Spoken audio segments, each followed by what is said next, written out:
video time. Okay, so in destination culture, oh my god, BKG talks about tourism as it relates to like museums and experience, and particularly in situ versus in context. So in the introduction, she discusses the hallmarks of display in terms of their foreignness, the foreignness of objects to their contexts, and then the presentation and location of meaning at their destination.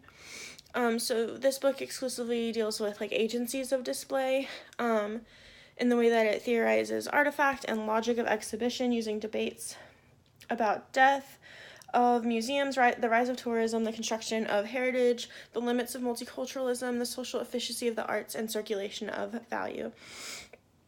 So then, let's see. So she says that ethnographic objects are objects of ethnography. Artifacts are constructed when ethnographers define, segment, detach, and carry those objects away from their contexts. So like this method of detachment and fragmentation is what makes it an ethnographic object. I'm so sorry, I need to put groceries away too. So exhibitions display artifacts of our disciplines and exhibit those that make them, so the artifacts become ethnographic through their display in the exhibition. Exhibitions often bring together artifacts not found together in real life, which is kind of how museums operate, although museums tend to organize them really carefully in the way that they construct the displays and exhibits. Like you don't put the cavemen with like the Rough Riders. It's not how it works. And then so then she defines kind of like what it means for something to be in situ versus in context, which boils down to in situ being it entails metonymy and mimesis. So the object is a part that stands in a contiguous relationship to an absent whole that may or may not be recreated. They are immersive and environmental, and they privilege experience. So in situ accepts the inherently fragmentary nature of the object, enhances the realness, and includes more than what was left behind. It also says that they are never neutral installations, so those who construct the display also constitute the subject. So who tells the story is who constructs the display. You understand what they want you to. In context works as ontological, so it poses the interpretive problem of the theoretical frame of reference. It uses particular techniques of arrangement and explanation to convey ideas. So objects are set in context by means of other objects, usually in relation to a classification or schematic arrangement of some kind. It establishes a theoretical frame of reference for the viewer, offers explanations and provides historical backgrounds, makes comparisons, poses questions, and sometimes even extends to circumstances of excavation, collection, and conservation of the objects on display. So these work with cognitive control over the objects. So she says, objects are the actors and knowledge animates them. So the performative mode is exposition and demonstration, and then aesthetic mode is intelligibility and sense making. Which is kind of where like the idea of like labels in the museum works. Let me see where I found it.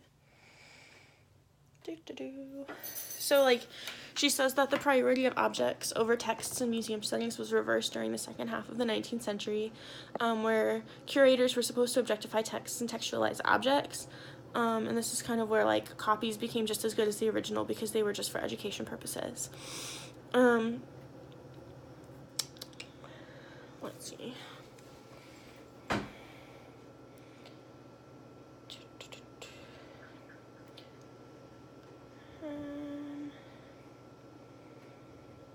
Sorry, hold on.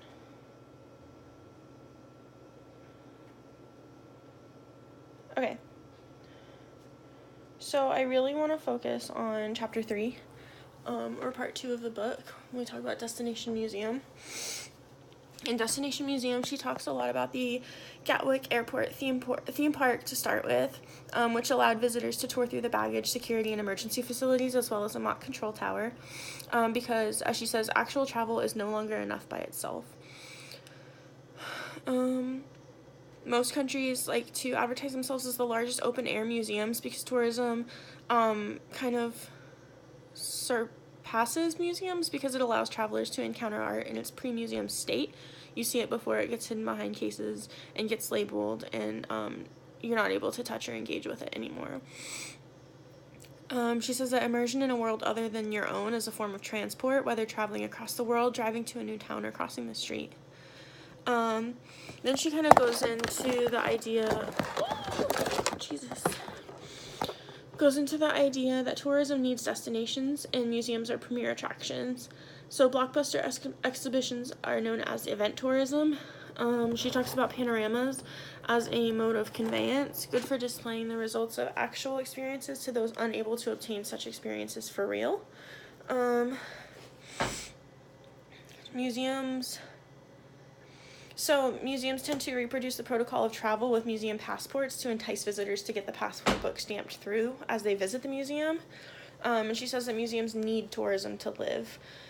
So there comes this issue of like scenic tourism no longer being enough, because people are more concerned with like the embodied, and so adventure tourism is thriving, because the tourists are allowed to actively participate and do.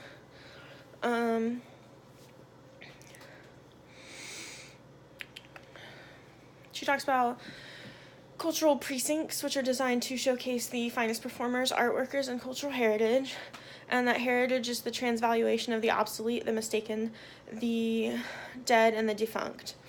It's created through a process of exhibition, and it gives ways of life a second chance, but also produces something new. The ways that it gives life a second chance kind of operates in how it talks about it forecloses what is to be shown, as one of her propositions. What this means is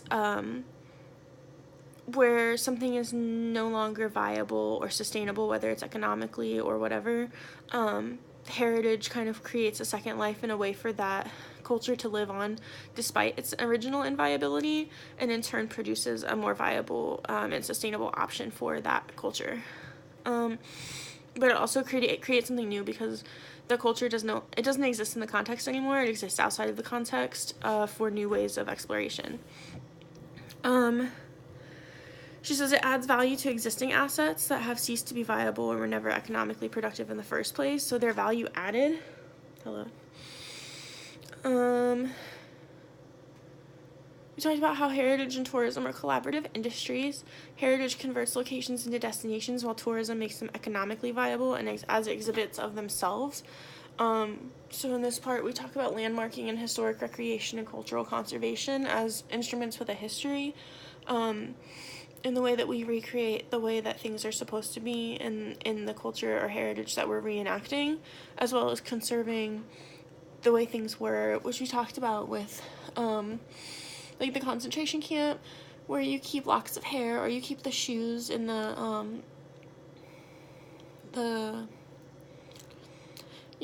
thing. And then like just marking things with landmarkers to show that they are important and that they should be paid attention to. So locations become museums of themselves within a tourism economy. Later on in this chapter, she says that there's issues with what is or is not okay to memorialize, like specifically the shaved hair from persons in Nazi camps, or the dust from the gas chambers, things that are sensitive, and even like when you switch to not showcasing these things, but showing pictures, it still creates sort of insensitivities to persons that either lived through it or possibly know people in the photos. So then she contextualizes all of this theory with examples of Ellis Island and Plymouth Plantation. So for Ellis Island, She discusses a brief history of Ellis Island and how it began in 1892 through 1924 and how millions passed through Ellis Island in order to gain access and entry into America. But today, recreational immigrants, which is not quite correct, board Miss Freedom and the other official Ellis Island boats that allow them to retrace the steps of immigrants before them, whether or not they were ancestors. But it's making immigration kind of like a trendy, cool journey, even though that's not what it was. She says that Ellis Island was an aperture, not a place. And that since 1965, Ellis Island has been under the jurisdiction of the National Park Service, but was abandoned in 1954 not because of the lack of pride and heritage, but because it outlived its usefulness, because of the way that we handle immigration has changed drastically since then. But in 1986, they restored Ellis Island to attract $158 million worth of tourist boom, which made it the largest restoration project in American history. She says that Ellis Island restoration memories are produced and authenticated, so the memory cannot be reclaimed, but it can be produced by the people who visit. She says the Ellis Island Immigration Museum serves to attempt to correct the exclusions of the past by finding a place for people who were not allowed to pass through originally. I don't think this one operates in terms of like not being able to reproduce a culture until after the culture no longer exists or isn't living, because it says over 40% of living Americans are descendants of immigrants who passed through Ellis Island, which creates genealogies that are defined by the presence of Ellis Island in them. This culture is very much not dead. There's plenty of people still living in the United States who came through Ellis Island, and that is very much a part of their story and their culture. Additionally, she markets it as a symbol of this nation's immigrant heritage. While we are a country formed by immigrants, we don't appreciate our immigrants unless they are specifically European immigrants, and even that took some time.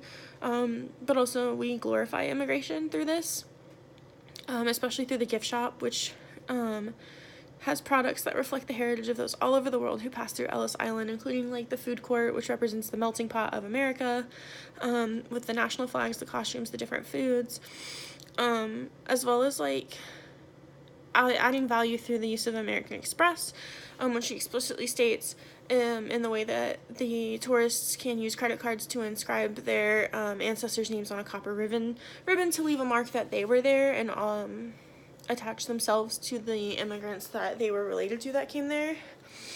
And then as far as Plymouth Plantation goes, the living history at Plymouth Plantation goes beyond recreation and stimulation.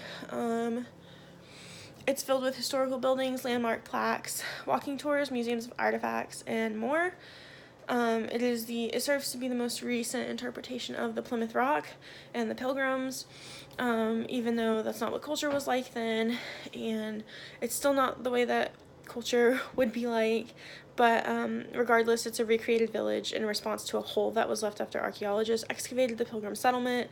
The excavated fragments are staged in the museum, while the virtual Pilgrim world is recreated in the village through the use of museums with artifacts, and also the drama theater of the actors walking around in Pilgrim garb. There's drama in the objects in the museum as far as like, this is how the Pilgrims lived, this is what they did, this is what they used. The village serves as an imaginary space into which the visitor enters, with two trajectories, either the history of archaeology and the history of theoretical commemoration. It serves as a Disney story, where the history is presented as what like history should have been like. So it shifts the focus of authenticity from like what it was like to what people believe and want to believe that it was like. But she says authenticity is not located in the artifacts in this particular instance, but in the methods by which they were made. So you can churn the butter, you can use the blacksmith tools and create something that you're possibly able to take home, with the mementos in the gift shops, which like acquire their authenticity through the act of making the thing. And then the recreations serve or activate the 3 different clocks that are existing in the Plymouth plantation, like the clock from 1627 versus the clock of the present.